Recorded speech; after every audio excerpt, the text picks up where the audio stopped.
Hello students, welcome to my channel Equilibrium Science Hub. Today we are going to see another previous year question based on MST CET 2020. The question is based on chapter thermodynamics and let us see the question. Work done when 2 moles of an ideal gas means आपल्याला work done सांगितलंय. Work done when 2 moles of an ideal gas is compressed. बघा आता जेव्हा आपण काय होईल compression असेल तर वर्क डन नेहमी येईल पॉझिटिव्ह. बघा आता कॉम्प्रेशन असेल तर वर्क डन नेहमी येईल positive because work is done on the system. जेव्हा लक्षात ठेवायचं कॉम्प्रेशन असेल तर work is done on the system. Work done हे सिस्टीमवर होईल आणि जेव्हाही सिस्टीमवर कोणत्याही प्रकारचं वर्क होते तो वर्क डन येईल पॉझिटिव्ह. आता बघा फ्रॉम अ व्हॉल्यूम ऑफ बघा आता व्हॉल्यूम गिव्हन आहे 5 metre cube to 2.5 metre cube means compression झालंय. बघा आता इथे एक्झाम्पल घेऊ. एक आयडियल गॅस आहे, यामध्ये एक गॅस असेल जो आपण काय करतो पिस्टनचा यूज करून कॉम्प्रेस करत आहोत. बरोबर. पहिले व्हॉल्यूम असेल 5 मीटर क्यूब. सुरुवातीला व्हॉल्यूम किती घेऊन आहे 5 मीटर क्यूब. कॉम्प्रेशन झालेला आहे म्हणजे व्हॉल्यूम काय होईल कमी होईल. बरोबर. 5 मीटर क्यूब व्हॉल्यूम आहे. त्यानंतर आपण कॉम्प्रेशन करू. कॉम्प्रेशन करताना व्हॉल्यूम लेस होईल आणि व्हॉल्यूम लेस झाला तर 5 मीटर क्यूब वरून व्हॉल्यूम कितीवर गेला 2.5 मीटर क्यूब वर.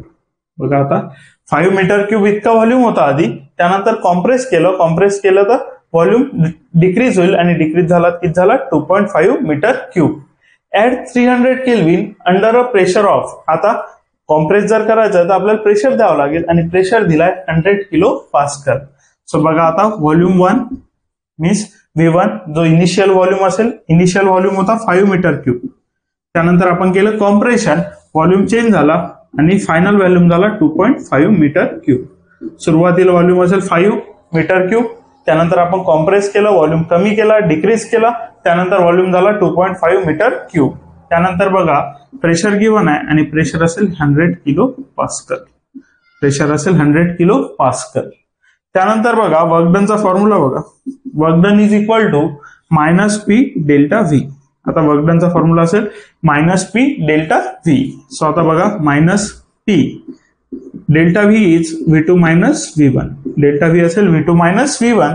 आता बघा मायनस पी, पी ची व्हॅल्यू असेल 100 kilo pascal. That is 100 into 10⁻³ किलोला आपण लिहिलं 10⁻³. त्यानंतर V2 बघा, V2 असेल 2.5 आणि V1 बघा तो असेल -5.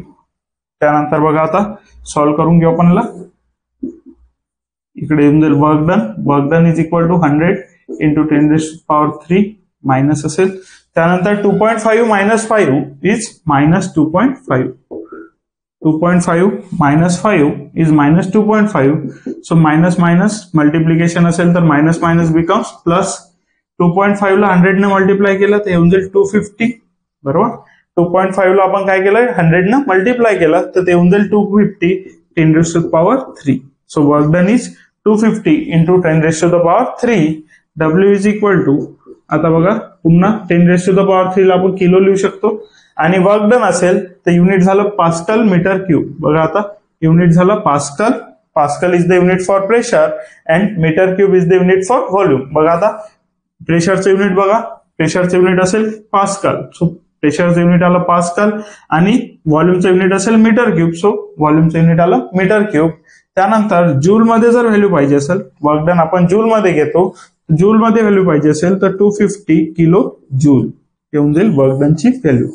मीन्स जितकी व्हॅल्यू पास्कल मीटर क्यूब मध्ये असेल तितकीच व्हॅल्यू असेल जूल मध्ये. बघा आता जितकी व्हॅल्यू असेल पास्कल मीटर क्यूब मध्ये तितकीच असेल जूल मध्ये. 1 pascal metre cube is equal to असते 1 जूल. हे असेल conversion. 1 pascal metre cube equal to असेल 1 जूल.